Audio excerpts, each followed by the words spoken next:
I like a creature feature as much as the next person, and I sat down and watched the movie Gator Creek, otherwise called The Bayou, which is its original title, about alligators. Alligators running amok and killing people. Was it any good? Let's find out.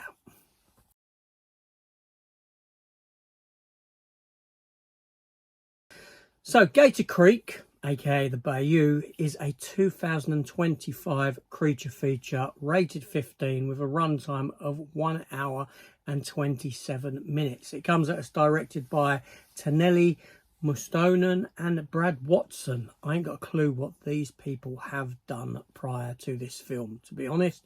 It comes from the producers of 47 Meters Down, if that means anything to you. I mean, it does to me. I've seen 47 Meters Down. It's a decent film.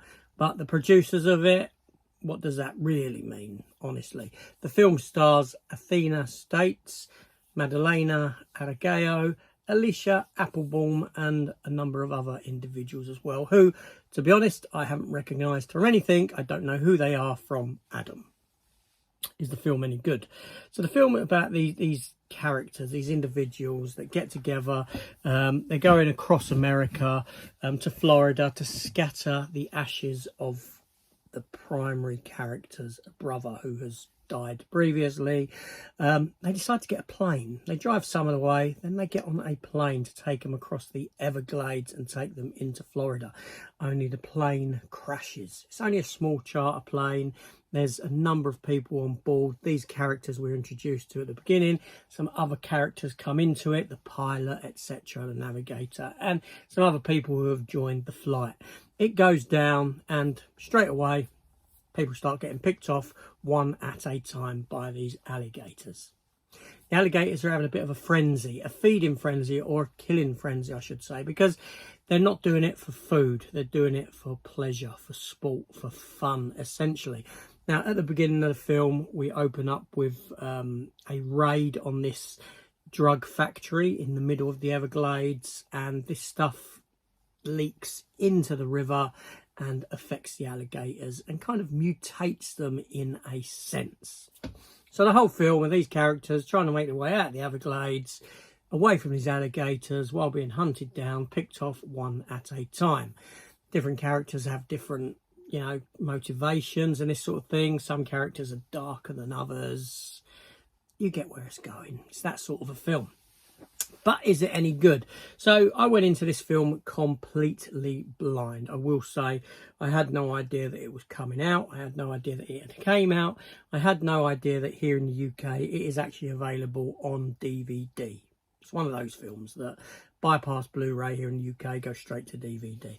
But I sat down and watched it, and I had fun with it. I mean, it's a mid-tier movie, don't get me wrong. It's about a 5 out of 10 if I was going to place it anywhere, maybe even a 4. It's not a great film, but I do sit down. I can enjoy these sort of movies, these creature run amok kind of films that I get a bit of pleasure from. I think a lot of people do. That's why a lot of them are made. However, there are far better alligator films on the market than this one. Cruel, Lake Placid, Alligator, the original Alligator film from the 1980s. The cast here, young cast, they do well enough, but yeah, most of them are underwritten.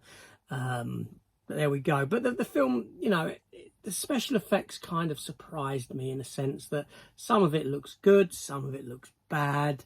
But the film is quite nicely shot, actually. It's not as cheap looking as what I anticipated it to be going in. And there are a couple of surprising moments that I thought, okay, that's pretty damn good. And I will spoil one for you here now. And this is a scene where you've got this character. It's an obnoxious character. You've always got an obnoxious character, haven't you? Type of guy who's on the plane, he's trying to use his phone, people are telling him not to, blah blah blah. Is it that brought the plane down? Who knows? But anyway, this character here, it's night time, he's gone off, he's taking a slash, right, and his phone starts ringing in his pocket. There's no signal here out in the Everglades, so one of those, little bit of signal came through. He's scrambling for his phone. He drops his phone.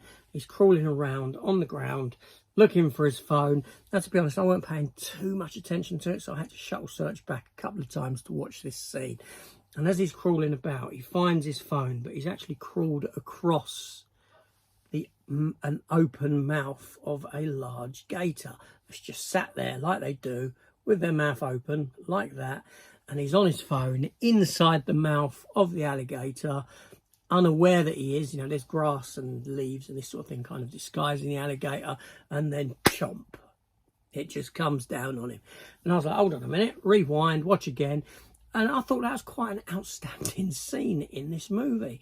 You know, little things please little minds kind of a situation here, but it was a decent scene, and it was like, oh wow, look at this. I said, look at this, look to the wife, she weren't watching it. I said, look at this scene, that's really damn good. Yeah, so it has a few surprises in there that are worthwhile, do you know what I mean? So I wouldn't say it's a complete waste of a film. It's, you know, it's targeted to a specific audience, and if you're the type of person that is the audience for this type of film, and I am, then you may well enjoy it.